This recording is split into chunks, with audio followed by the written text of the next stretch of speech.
I am so honoured to have Lael Stone with me today. It actually feels empowering for us to be angry, whereas feeling the sadness feels very vulnerable.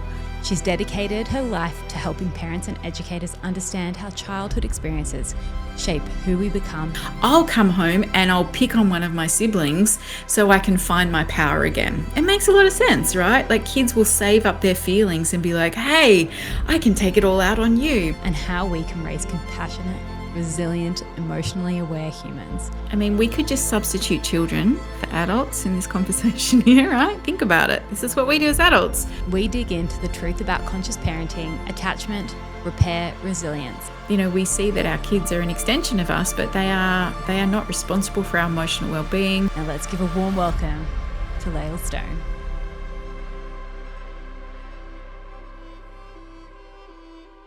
Wow, Keshia, how great is the quality of your new podcast, Return to Wisdom? Oh, mate, I know. I have been recording at Byron Bay's premium content and podcast recording studio, Pod Byron. They are epic. It's new, it's fresh, it's legit, as you can see. If you want to upskill your brand, if you want to create a course online, this is the place to do it. Jump on at podbyron.com and be sure to check the show notes for a sneaky little discount on your first session. Pod Byron is where it's at. You. Hey guys, so if you haven't listened to last week's episode, I highly recommend that you listen to that first. That is the prelude to this week's episode. This week with Lael, we're going into attachment styles and talking about some bigger topics and how to introduce and talk about them with your children. While last week we covered behavioural issues, different types of parenting, aware parenting over authoritative parenting, and so on and so forth. So I highly recommend that you go back and listen to that episode if you haven't, but today's episode is extremely juicy. It's the part 2 of this series, and I hope you enjoy. Yes. Okay. I'm going to go on to attachment styles. Are you well versed in attachment styles? It's not my massive wheelhouse of expertise, but I know enough about it to talk about it. I just feel like there was a good solid few weeks on my Instagram feed where everyone's talking about attachment styles. And actually at the start of this year, my husband and I did an attachment styles thing. He was part of a man's group, and that was the suggestion made. And he's like, "You're not gonna like, it's gross, whatever. My attachment style is gross." And I'm like, "Really?" I'm like, "I want to do mine. What are mine?" And I also have a gross attachment style.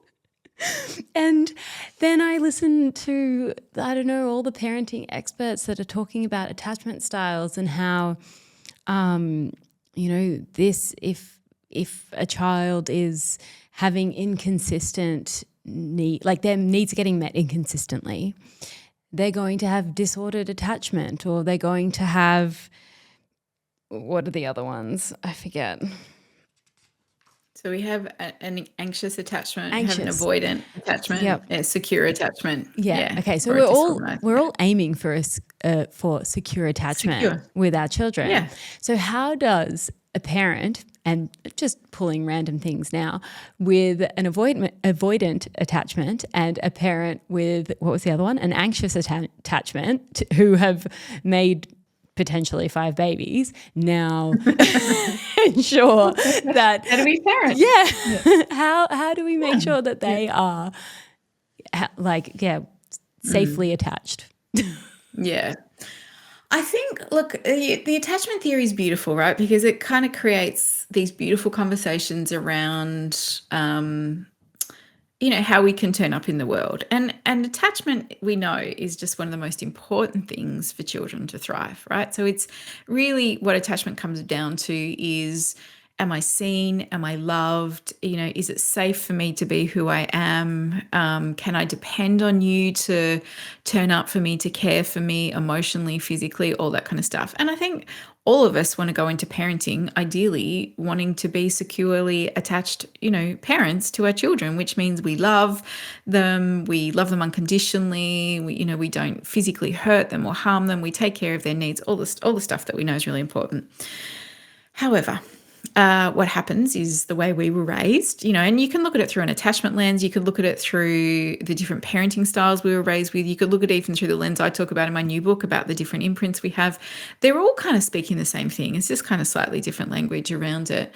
We look at, how were you raised? What was modeled to you? So if you grew up in an environment where whenever you got upset, your parents turned away from you, you learned probably early on it's not okay to have feelings. So what do you do with that? Well, you learn to shut them down and protect yourself. And protecting yourself looks like, well, I don't need anybody and I won't let anyone come close to me because it's too painful. So that can be the avoidant attachment, right? That it's just like, I don't need anyone, so don't come too close. I don't want to talk about my feelings, all that kind of stuff. It's just protection. It's just protection. I mean, everything is always protection, really. So that's how we might grow up to be an avoidant kind of person in relationships, where when anything gets too big, too heavy, too intense, we just turn away, we run away, we don't want to deal with it, we avoid it, all those kind of things, right? So then we could have an anxious attachment where we're really all about, I need to get my needs met. And the way I get my needs met is by clinging on to you, by being really needy. I need you to tell me you love me lots. I need, there's a whole lot that goes on there, which is basically about my self-worth and who I am is really around whether I feel like you love me, or you've told me I'm beautiful 5 times today, or that you haven't texted me back in 10 minutes. Why not? Like our whole sense of worth is really often connected to another person and them turning up in a certain way for us to feel okay. And then, secure attachment is, again, ideally what we want to go to is we feel settled enough in our being. We know that we're enough. We've had those imprints or those foundations of relationship where our needs were met. We were loved and adored. We also had healthy boundaries in our world, like all the kind of things that we've been talking about today that we want to do. Like that is what we do to help create securely attached children. And a disorganized attachment can be the kind of swinging between avoidant and also anxious attachment. So 1 minute they're like, I don't care, and turning away, and the next minute they're really clingy and needy, and we're just kind of all over the place within it. So, for anyone who's listening who specializes in attachment theory, I've probably just butchered it, but give me a bit of grace here. It's not necessarily my main expertise, but I understand enough about it, and it's very similar to a lot of the other things we can talk about with parenting and the way we were raised, that they all kind of feed into each other around how we see the world and then how we turn up as parents or how we turn up in intimate relationships. So I think the key for anybody is to be aware of our blind spots, right? So if you're an anxious attached person, are you needing the approval of your children to feel okay? Do you often anxiously attached people aren't really good at setting boundaries because, their fear is you might not love me if I say no to you, so I won't set the boundary. Anxiously attached often can be parents that are kind of hovering over their kids all the time, like wanting to control what's going on, being in every aspect of their life because they need to control it in order to be okay. And the avoidant attachment can be like, I don't really care. When your child gets upset, we're just turning away from them. I don't want to listen to your feelings. We need to shut it down. There's those kind of things that can go on. Or that disorganized attachment is a child never knows what they're going to get with their parent. Like, are you going to be loving and nurturing right now, or are you going to yell at me and turn away? And that can feel really confusing for children. So I think how do we bring securely attached kids up in the world? Well, we keep doing our own work. We're aware of our blind spots. As partners, we talk about how we turn up for our kids. We come back to how do we prioritize connection with our children? What are the key things? We want our kids to know that they don't have to be anything in the world to get our love. We love and approve of them just how they are. We kiss and cuddle them. We are physically close with them. We play, we laugh, we own when we mess up. We own and repair when we make a mistake, when we yell. We're still human. We mess up, but we own our part of it. And we do our own inner work. So we don't turn towards our children to make us complete. We see that our kids are an extension of us, but they are not responsible for our emotional well-being. We are responsible and adult enough to lean into our own stuff and get support when we need it. Yeah, okay. All right. No, it was good to hear the links between those different like ways of talking about more or less the same thing, because I don't know, for some reason, like all this attachment stuff, I was bringing it back to like infants. And in infancy, in like the newborn phase, I'm like, oh, skin to skin, healthy attachment, breast milk on demand. Like you just say the word, baby, you got a boob in your mouth. Nappies getting changed super regularly. You're on my body all the time. Like you haven't left my arms since birth. and they're the attachment, or like in that early phase. And then I was like, oh, hang on, am I carrying this through? Like, have I been carrying this through? Because then all of a sudden, like, I've got, my 3-year-old in the back of the car, as soon as she's like just left the breakfast table where she's had a massive meal, like eggs, bacon, toast with honey and butter. And she takes her time. She loves her food. And then we get into the car and she's like, I'm hungry. I need food right now. I'm like, dude, you have one lunchbox. You can't eat all of that. And, sometimes I give into that, and then all of a sudden she'll eat the entire thing, and we'll get to lunch. She'll be like, where's my lunchbox? I'm like, so and then I'm like, oh no, I've not met needs. Like, are they unmet needs? Are they those needs that are now going to lead to a disorganized attachment? Like, what is happening here? I think, darling, you need to give yourself a break, because I love that this is what mothers do often. They're like, what have I done? Is it my fault? And I often go, there's another parent in this whole situation too, right? But women are so good at blaming themselves for all the things. Look, I think the thing in something like that is you might look at your beautiful 3-year-old, and you might go, you know what, maybe she uses food as a bit of a comfort. That's okay, right? You're observing at that point in her life. That's maybe what she does to get her needs met. I'm going to just watch it. I'm going to clock it. When I have space, I might say no around another biscuit or something, and just see if there's feelings that come up for it. I think the thing is, we're not going to be able to catch all the things all the time, especially when you have more than one child, right? We're just not going to be able to. But we can clock it, and we can be like, all right, I can see that this is a thing that's going on here. So I'm just going to be really curious that next time we get some space together, maybe I do hold a limit on something, or maybe I do see what happens when I bring her more presence and connection.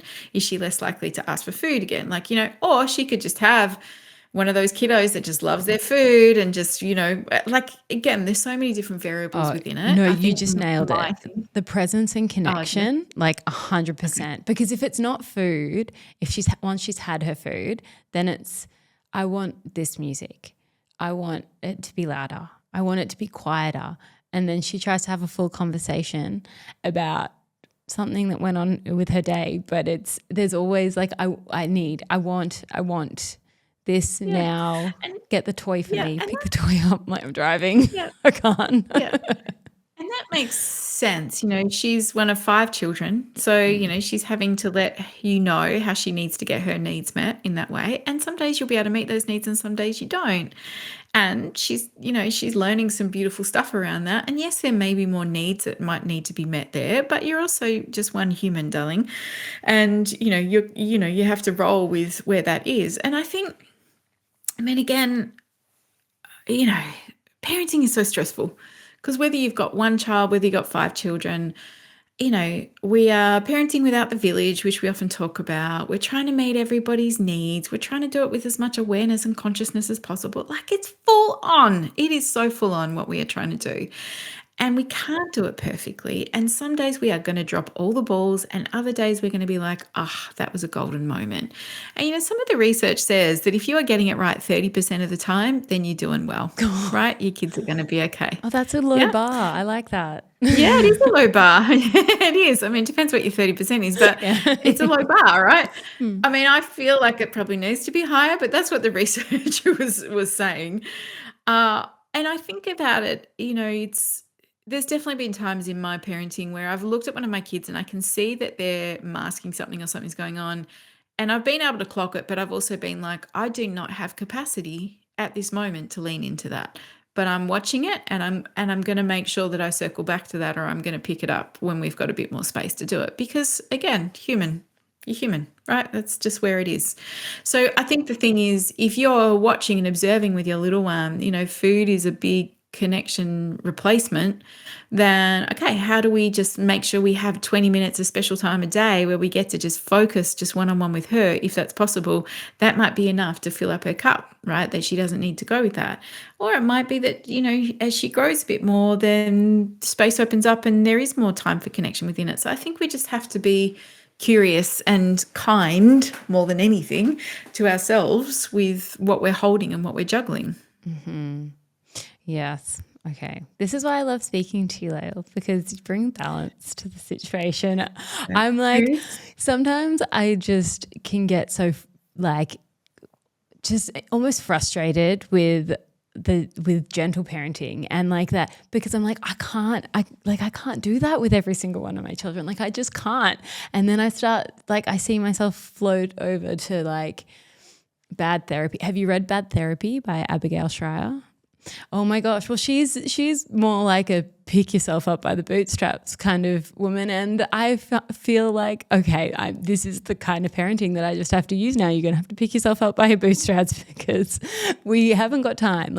We as a collective don't have time, but also I at capacity can't carry it right now. So that leads me to repair, because if we are pushing aside all of these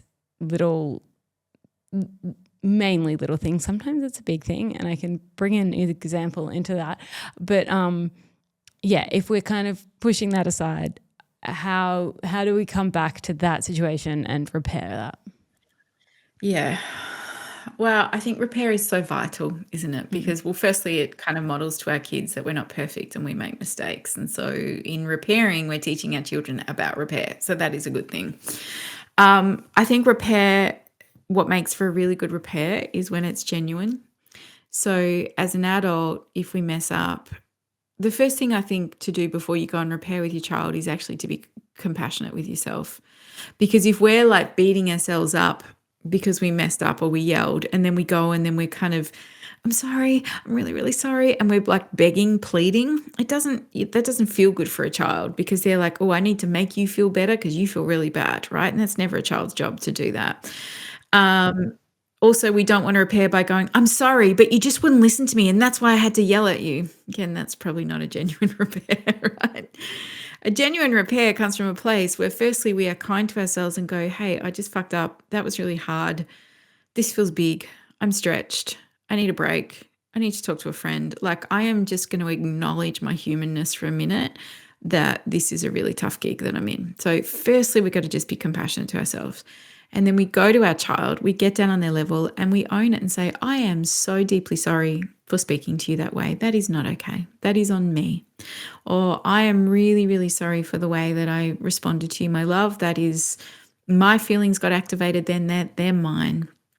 And then often what I used to love to do with repair is say sorry well, and say it once. Don't keep coming back 10 times to say sorry, because again, it dilutes the apology. But also again, the message it sends to the child is, you are definitely needing me to approve of you to feel okay for you, right? So again, we want to be wary of that.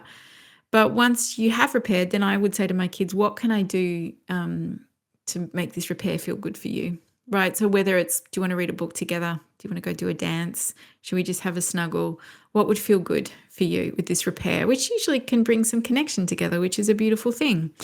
And I think what is really important about repair, and, when I speak to a lot of parents and I often ask them, did your parents ever repair or say sorry to you? It's very rare of adults I work with that had parents that apologized well. They just didn't.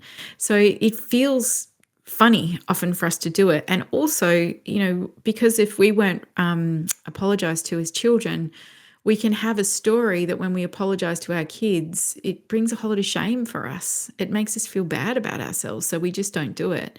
Whereas actually the repair is so much about the compassion we have for ourselves, modeling that to our children in a healthy way so that we can all then move on. We are still maintaining that thread of connection, which is what is really, really important. Even when I yell, even when you're messy, even when things feel ugly, I am still here. We are still connected. Mm-hmm. And sometimes we lose our footing, sometimes we get off track, but then we always come back together. That's what repair is doing. Okay. I like that. And I like that we can then move into connection. So you're like ticking two birds with one stone. Ticking two birds? Ticking two to-do list. Boxes? Yeah, two boxes, that's the one. Ticking two boxes. Because like I also really struggle to find connection time with my kids. I'm not the mum that likes to get down and play trains. Like I'm not that mum, but I can read a story. But often I'm like juggling, okay, I can sit down and read a story, or I can have the dinner ready and you can all get to bed on time. You'll do story time with dad. So it's like there's that constant push-pull going.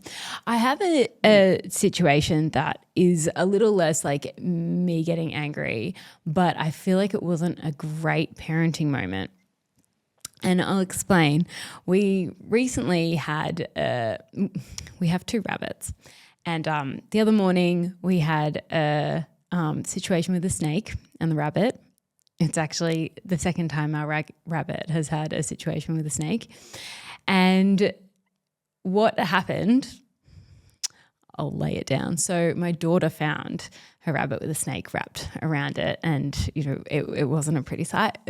There was an eye bulging, and the whole family was there. This was at breakfast time. My husband came, and absolute hero, found some part of the snake to grab it by the tail and then do a rope. It was very traumatic. Like, it would have been a very traumatic thing for all the children to see. The rabbit was being flung but it's being held in the snake's mouth, and the snake is being thrown around like a exercise rope.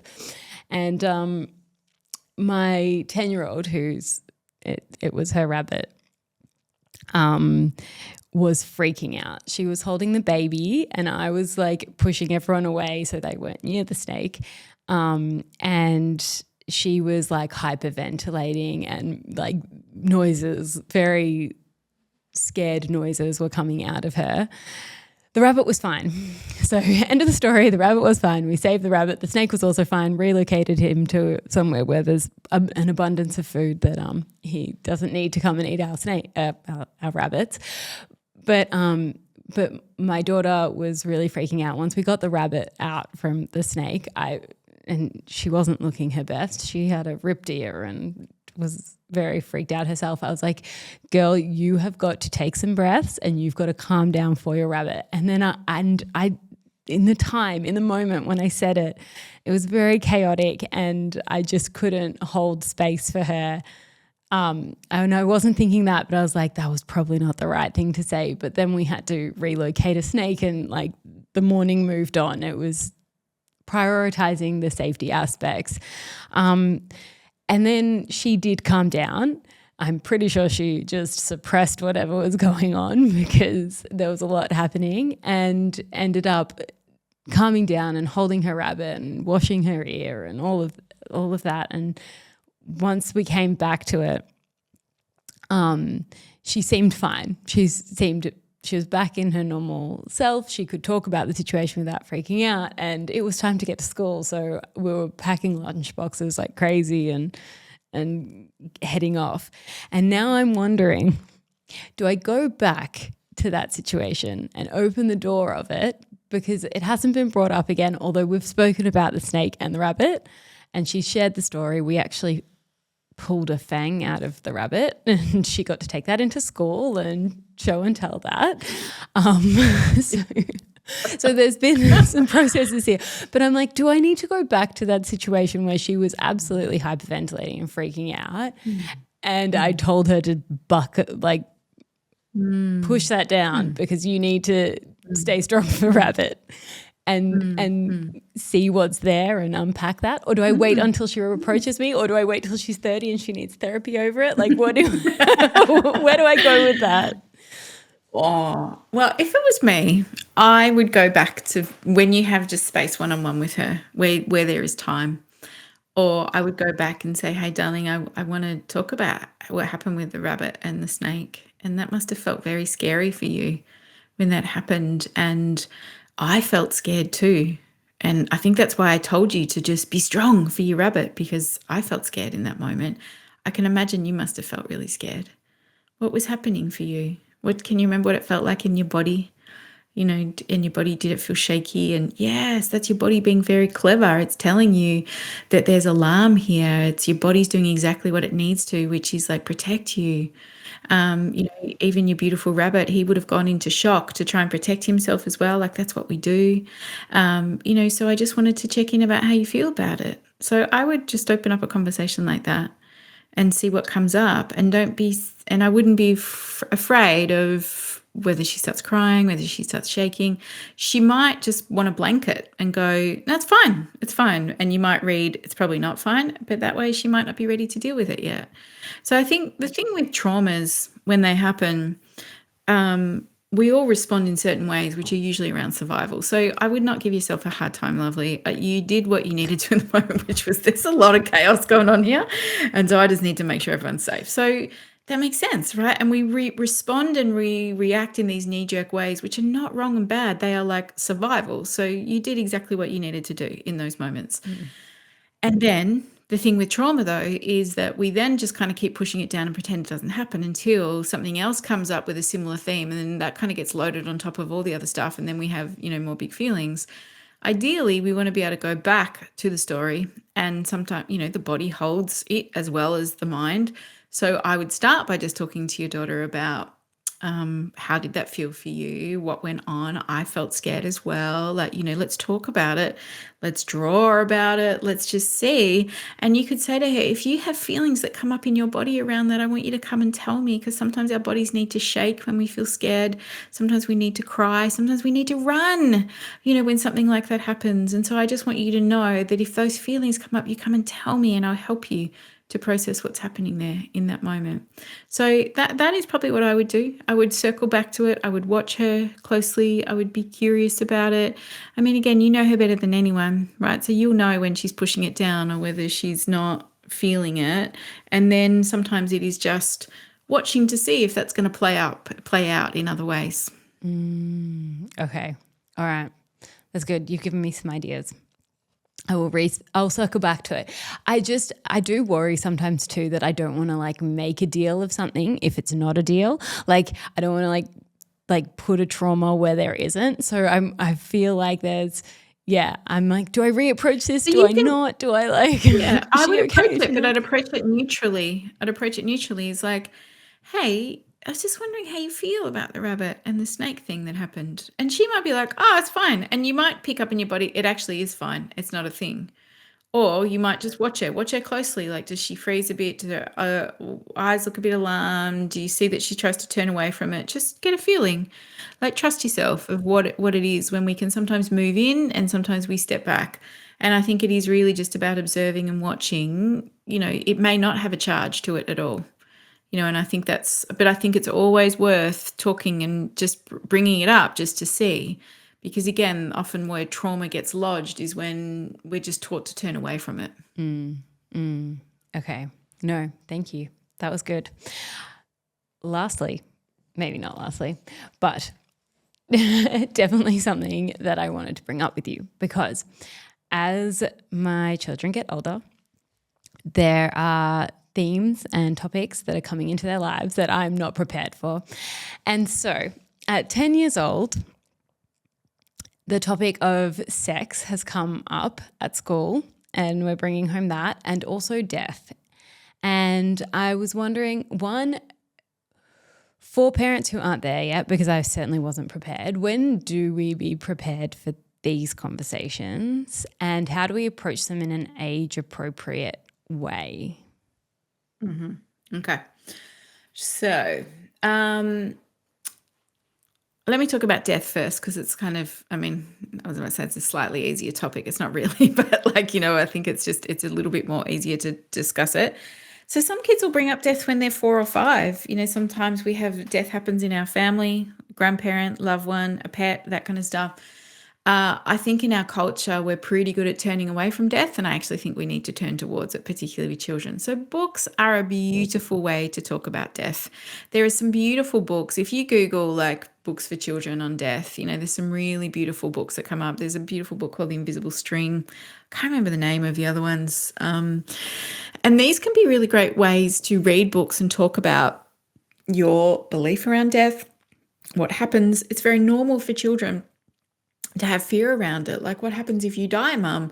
What happens to our bodies? And I think everybody's going to have different beliefs and belief systems around it. So it can be beautiful to have a conversation around, in our family, we believe this. In some other families, they believe, you come back as another lifetime as a butterfly or another person, or some people believe you go to heaven. Like, I think it's really beautiful to just open up conversations. And for me, the big theme around death is to say, you can come and talk to me anytime you feel scared about it or you have questions. I might not be able to answer all your questions, but the topic like sex, death, all these conversations, we want them to be spaces or conversations that children know that they can have with us anytime.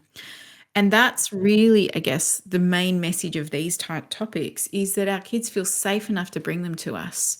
And sometimes they can feel big because we can be like, oh, I don't know what to say about death. But really the messaging we want to give them is, thank you for bringing this to me. Yeah, death is a confusing thing, isn't it? And it can feel really big. And people believe this and other people believe that. What do you think it is? And this is what I believe it is. And, often children, what they want when they're talking about death is they want reassurance that they're going to be okay if something happens to you. So you could say, I don't plan on dying, but at some point we will all die. But if I was to die, Daddy would look after you. If Daddy was to die or I was to die, then Grandma would look after you, or Auntie Jane would look after you, and you would always be looked after. And, again, age appropriate, that you could have those conversations. You'd probably be having that more with your 10-year-old than with your 4-year-old. So, I think it is, again, it's meeting them where they're at around that. But I think books do a lot of the heavy lifting, and they can open up some beautiful conversations around it. So that's usually my first suggestion. For some kids, again, they don't think or ask about death until they're older. Whereas for some children, they've been more exposed to it, and that becomes a conversation they've got to talk about. Yeah. So my children have, my father passed away quite early in their lives, and before 3 of our children were born. So there's been that conversation, which has felt like more of a natural conversation, purely because it happened in our family, but two, he was older. We've recently, my eldest has been exposed to stories of stuff that it's like I feel uncomfortable even just saying now, and I feel like actually a very like physical response in my body. And so when she came home with those stories that just don't feel age appropriate at all, like how do I navigate something like that? Yeah.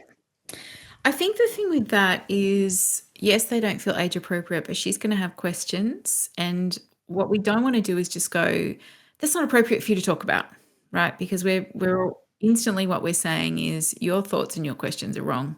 So that's only going to make her more curious. And also the messaging she's going to get is, I can't bring you the big things. So what I'd be doing is I'd be like, oh, that's a big topic. Tell me what you know about it. Tell me what you heard. So you really want to clarify first. This is the same with sex. You want to clarify, what have you heard about that? And why you asked me that question? And I'm really glad you brought the question to me. So, then she might say, I heard that these people, they killed themselves, that they took their lives. You can say, yes, it's a big thing, isn't it? And that sounds really scary. And some people have a lot of pain in their lives that they feel like they don't want to live. And it's a very sad thing for everybody involved when something like that happens. And often when that happens, people have got a lot of hurt and feelings that they're not able to process, or they don't have someone to talk to. So again, I think you can just, I think it's about giving information that is factual, but also is about age appropriate. But it's also about checking in. Does that make sense to you? How does that feel for you? What comes up for you within that? Because I think the goal of this is we want her to feel safe enough to bring these big feelings to you. Because if we shut that down in that moment, then the messaging she's getting is, oh, we can't talk about this. So I can't go to my mum and dad. And really what we want is we want children to know, you can bring me anything. There is nothing off the table here. You can talk about whatever. You want to talk about anal sex? We'll talk about that. You want to talk about drugs? Let's talk about drugs, right? So we have to get comfortable with the uncomfortable. That's the whole thing.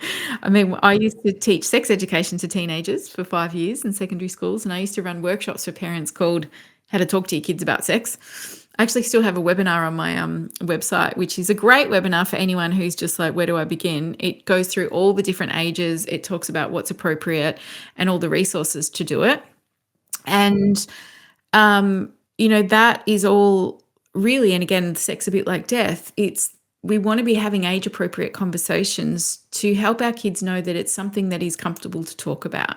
So when we grew up, we maybe had the talk, or maybe you got a really bad book, or maybe you had no talks and you just did sex education in year 9 at school with a condom and a banana, and it was just like, whatever. And then you had Dolly Doctor. That's what I had, with the sealed section that had the questions in it. Like, most of us as adults, our sex education was appalling because our parents were like, we just don't want to talk about it, right? We're all awkward. Yet we know, and the research says this, that actually the place where children want to hear it from is actually from their parents. And when we have age appropriate sex education, and it's not one conversation, it's many conversations over different times and ages, then what that does, children are more likely to delay sex, they're more likely to have a positive first experience, and they're more likely to be safe when we have these age appropriate conversations. So age appropriate conversations for little children are all about body parts. Right. So they're about the correct names for anatomy. They're about consent in the sense of like, no one's allowed to touch your private parts. No one's allowed to ask to see your private parts. No one's allowed to show you their private parts. We're talking about that. We're talking about body autonomy and not having to kiss someone hello and goodbye. If you don't want to, you're allowed to say no. We talk about who are your safe people, who are 5 safe people that you could go to if ever you felt scared or you felt unsure about something. We talk about not keeping secrets, so they are all for young kids. It's all child safeguarding actually, which is really about how to keep them safe from abuse. So that's kind of where we start with 5-year-olds. And we're not talking about abuse. We're just literally talking to little kids about our bodies and what is private and no one's allowed to touch them and all those kind of things. And those conversations you can have when they're playing in the bath with siblings, all that kind of stuff. There's brilliant books. Again, books are the way to go. Brilliant books that you can have for 4 and 5-year-olds about bodies, how bodies come in all different shapes and sizes, the correct anatomy names, all that kind of stuff. So the books, again, are beautiful. Then we move into school age kids. And again, we're kind of just building on that conversation. Private parts, again, we're talking about consent. No one's allowed to ask to see your body. We're talking about no one's allowed to touch you without you, your consent or that kind of thing. We talk about our body safety rules, what is okay, what is not. So we talk about that again. We start to talk about puberty when our kids are, around about 7 or 8. Because puberty can happen early. So we talk about what changes happen in our bodies. Again, books, amazing.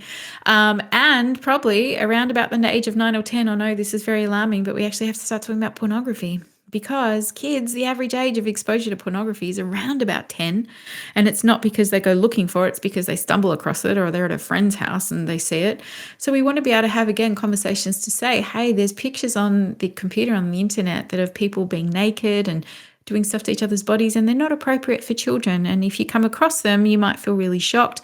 But I want you to know you can come and tell me. You won't get in trouble. You'll still get to watch the iPad. I mean, that's the number one reason kids don't tell, because they think they won't be able to be on technology again. And my job is to keep you safe. They're images and stuff for grown-ups. And it's not for children to see, and it can feel confusing. So please come and tell me if you see it. So there's conversations like that again are just factual conversations. We also start, probably around about 6 or 7, kids will be curious about how babies are made, so we can actually start talking about sex. But sex not in the way that we think about it. Sex for little kids really is about just biology. It's exactly the same as like, why do I poo? And you're like, well, because you eat food and then you swallow it and it goes into your stomach and then all these acids come and then they break it down and it goes into your bowels and then you poo it out, right? And they're like, yeah, how's a baby made? Well, we need a sperm and we need an egg. And, often 2 people come together and they have something called sex, which is where the man will put his penis inside a woman's vulva and vagina, and then, they release a sperm, and then that finds an egg, and that's what grows a baby. Sometimes babies are made with science. Sometimes that's what happens, right? And literally for little kids, it's literally biology. Like it's just like that's what it is, right? And it's only usually when children start making sex hormones, when they start to go through puberty, that then, we talk about it again. Right, about what sex is. And that's where, as they get older, we might start talking about pleasure, and we talk more about contraception, and we talk about consent, and we talk about all those kind of things that start to happen as we do it. So it is many conversations over many years. And I guess in my family, what I wanted to do is I wanted to make it so comfortable for my kids to talk about anything. right? So we would talk about it at the dinner table. We'd talk about different things. Have you got questions? I remember driving my son to soccer practice, just talking about, I don't know, condoms and lubrication. And we just chatted about that for 5 minutes. And then we just talked about what Liverpool were doing, in the Premier League. We talk about this and then we talk about that. Like, you want to normalize it. You want to look for these teachable moments so that kids know, I can bring this to you. I can talk about it. And again, probably one of the biggest barriers is that we feel uncomfortable in ourselves because we weren't modeled it, but also there's a fear. And I used to have this fear before I learned about it, but am I making them sexualized even before they're not? And I promise you, for little kids, if they have got zero interest in boyfriends, girlfriends, nothing, what you're telling them they'll probably either just tune out or it's just biology. That's it. Yeah. But really, ideally, what we want to do is just make it conversation so that they have an understanding around how our bodies work and what is safe. That was 100% my fear, and still is. Like, I don't want to be giving information before it's needed because I don't want to like hypersexualize them. Like, it's just stuff. I don't know, the way that I think about it is like this is stuff for when you're older and it's going to be so fun and you've got so much time to explore it and you've got all and there, when you're at an age when you can do that. But right now, just be in fantasy land, just play with each other and they just feel like such adult concepts that I'm bringing in and also sorry, go. No, go.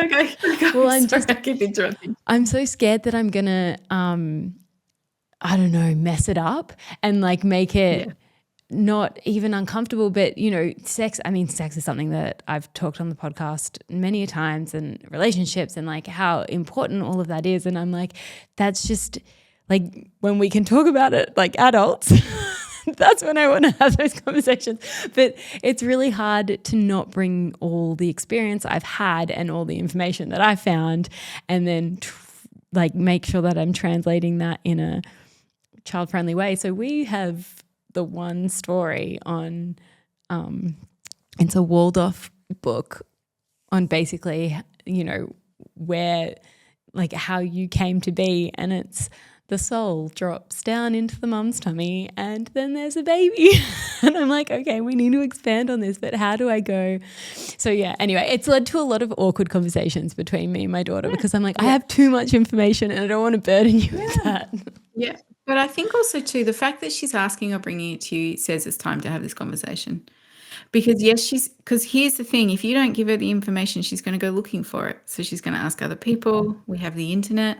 Our biggest sex educator is pornography, right? And we don't want that for children because it's not an accurate representation.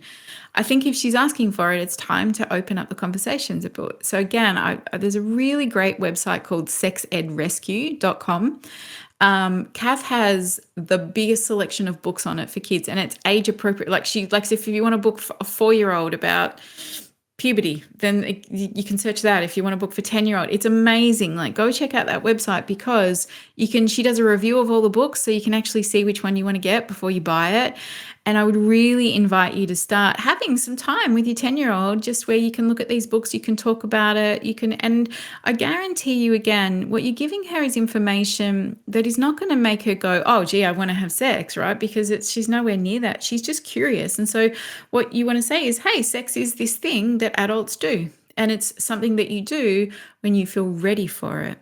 And usually what happens is when we go through puberty, which means we have our periods, and, then we create these sex hormones in our body, which makes us want to be intimate with other people. But that is many years down the track, and you'll know when that feels right for you, right? So at 10, it's curiosity because she's like, I've heard this thing, and what is it?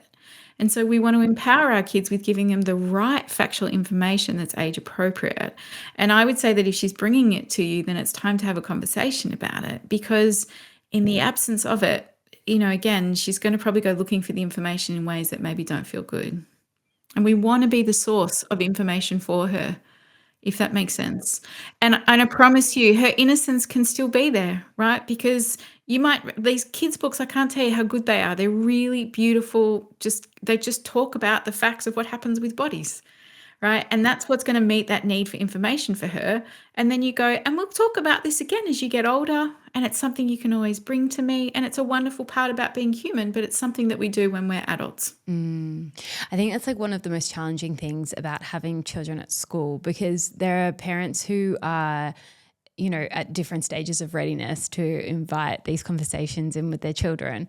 And I've spoken to other parents who are just like, oh, I know, like, because as soon as one parent brings it in with their child, then their child comes in and like, I have this information, and then they share it with everyone. And so it's like earlier and earlier we need to get in before the kid comes into school and like shares it with everyone. And it's such a hard balance to strike. Like, when is it like, do I want to bring their head into this space when it's not there at all yet, or do Yeah. I so I don't it's one of those Yeah. things that It's a I'll tricky nail it thing, the and fifth I time. I think, again, trust your intuition on it. Like, again, if she's still in this beautiful, magical fantasy land of stuff, you could have this conversation with her, and it'll probably just go in one ear and out the other, because she's like, I'm not even there. I'm just like, I still want to, create a fairy house, right? So I think the thing is, it's just, again, we're just giving them information. I think the problem is we often put our lens on top of it, which is sex is intimacy and, conception and orgasms. And that's not what we're talking about. We're not talking about that at all. We're just talking about bodies, body parts, talking about biology of how babies are made. We're going to talk about hormones, because soon you'll start making hormones, which is your body, and that's changing, and that's a beautiful thing. That's what happens as we grow. And so, again, I have found in my experience, there'll be kids that'll want to lean in and they're curious because that's who they are. And then there'll be other kids who'll be like, well, I remember having these conversations with my son when he was 10 and 11. He could give two shits about it. He was just like, I just want to play soccer. Like, so I'd talk to him to give him the information. He's like, yeah, whatever. Like, he did not care, because he's just like, I just want to play football. That was it. And then when he started to go through puberty, all of a sudden he was more interested, and we'd have the conversation again.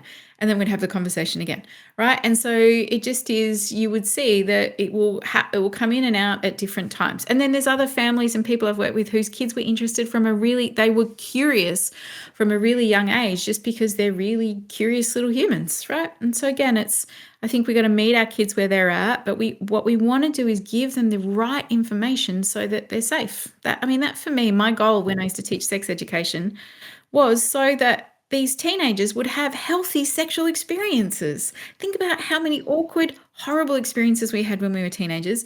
No one ever gave me the information I really needed and wanted. And what I wanted when I taught sex ed to teens is like, I want to give you all the facts and information that no one ever told us about all things, so that you can make informed decisions and you can have positive experiences. I want to teach you how to say no. I want to teach you how to say stop. I want to teach you how to read someone's body language. I want to teach you to ask for what you want. I want you to know that pleasure is a really amazing thing. Like, no one when I was a teenager talked to me about pleasure. Are you kidding me? But I was just like, these are all parts of being human. And when we don't talk about it, we create shame around it. And that's what I don't want. I want for you to have really positive, healthy experiences for when you are ready. So that these are conversations we start having on a more in-depth stage, when they're 14, 15, 16. Okay. All right. So all you're doing right now is planting seeds. You're planting seeds about bodies. That's all. Yeah. Yeah. Yeah, no, like you said, 10, I think, is quite conservative. I've heard that like most children are being exposed around the age of 8. And I've heard of children with porn addictions already at the age of 8. So I'm very fortunate to have my children at a school where devices are not allowed at all. And yes, and surrounded by parents who have the same beliefs, and no one wants their kid having a phone before the age of 16. Like, it's very conservative in that respect. But yeah, it then all of a sudden it makes, I don't know. And then you start questioning like, oh, when do we bring this topic up, and what are we going to talk about, and what information am I to get? Like, what is the age appropriate information, and what are other parents giving their children, so that I can, in our own way, be prepared to talk about that as well. So it's all, yeah. I think there's some brilliant resources out there to help hold your hand and to help parents. Again, I recommend go and look at Sex Ed Rescue. She's just got the best resources for parents, for kids, again, to have healthy conversations to keep children safe. Like that's really the thing. And I would come back to, again, trusting your intuition of you know your child better than anyone when it's right to have these conversations. Get some books and just have them there for when it's time, right? For when it's time, when there's a bit more curiosity. Let's have a read of this book together. Let's have a chat about it. I think, again, my biggest message of all of this is you want to make it safe enough for your kids to come to you with questions. Yeah. That's it. You want to be an askable parent. You want to be the parent they can come to and say, can I ask you these questions? I mean, I had heaps of my daughter's teenage friends, because they knew that that's what I did for a living, a while back. They would come over and they'd be like, Lael, can I ask you a question about pregnancy? I was like, yeah, for sure. I'm like, can I ask you a question about this? Like, and their friends would come over all the time and they'd be like, can I ask you? And I'd be like, for sure. And I was like, there's nothing off the table. Or if you don't even want to ask it, write it down and I'll answer it for you, right? So I just was like, I want you to have the right information that's going to make you feel safe. Yeah. See, that's so funny too, because like pregnancy and birth and all of that my kids are well versed in. Like they've watched it happen multiple times and they know where babies come from. But it's like the getting the baby in part that's like, very esoteric. Yes, totally. Well, you've already done a lot of the beautiful work. They know about humanness and connection and birth. I mean, that's beautiful. That's really beautiful that you've done that. This is just another, and the way you speak to them about that is the way you can speak to them about this. It's just how bodies work. Yeah. Can really normalize it. Yeah. Okay. Thank you. Thank you for holding my hand through this. No worries. Well, I hope everyone has gained some insight. No, I know that a few people would, because I've definitely had these conversations with other mums and we're all just like, what do we do? Like, am I screwing this up? And I definitely, like the first time my daughter brought it to me, I think she was 8, and I totally screwed it up, and I had to like debrief with a lot of friends and be like, oh my God, I did this. How could I do it? And then I had to repair. It was definitely one of those situations, but I'm like, I'm going to be more prepared for the other kids. Yeah. Or my daughter is then just going to take that to the younger ones and be their place for possibly happen. Yeah. Lael, thank you so much. I'm pretty sure we ticked off everything on my list, but there's always so much more that I could speak to you about, because I work in very specific examples, and so when something comes up, I'm like, write that down. I need to go to Lael about it. Yeah. Oh, it's my pleasure. I hope it's been, some great information for everyone. I think, again, I always just come back to this is like, be kind to yourselves, humans. Like, parenting is just such a full-on job. It's tough. It's hard. Like, give ourselves some grace. I think we all really need to do that, where you all love your children deeply. I get that. And we all want the best for them. But sometimes that means taking the pressure off and also just turning up in the best ways we can sometimes. Like, I think we have to all be bloody kind to ourselves. So secure attachment isn't like purely dependent on how quickly we can meet their needs. No. Again, secure attachment's loving yourself. It's being kind. It's modeling grace. It's making mistakes and owning them. It is, meeting their needs. And it's also going to be days where you don't. Like, again, it's not 100% that we have to do. Like, how lucky are your babies that they had a start where you had them on your body and you slept next to them and you kissed and smooched them. I mean, all of that is like, it's all a building foundation, and again, I think we have to, I just think we just got to be kind to ourselves, have compassion, get some help when we need help. If there's those sticky places where we're yelling and where we don't feel good, like, get some support to turn up in the way that you want. It's the best investment you'll make. But at the same time, I think you have to be really kind to the role that we're playing. Lael, thank you so much for joining me today. I appreciate you and all your wisdom. And I'm gonna see if you can come again. It's just a regular Lael slosh. Thanks, lovely. See you, everyone. Thanks for joining me today. If this ignited a flame for you, please share, follow the show, and leave a review. The more support and subscriptions the show gets, the more powerful and credentialed guests I can bring on to deepen these conversations. I appreciate you being here, and I will see you next week.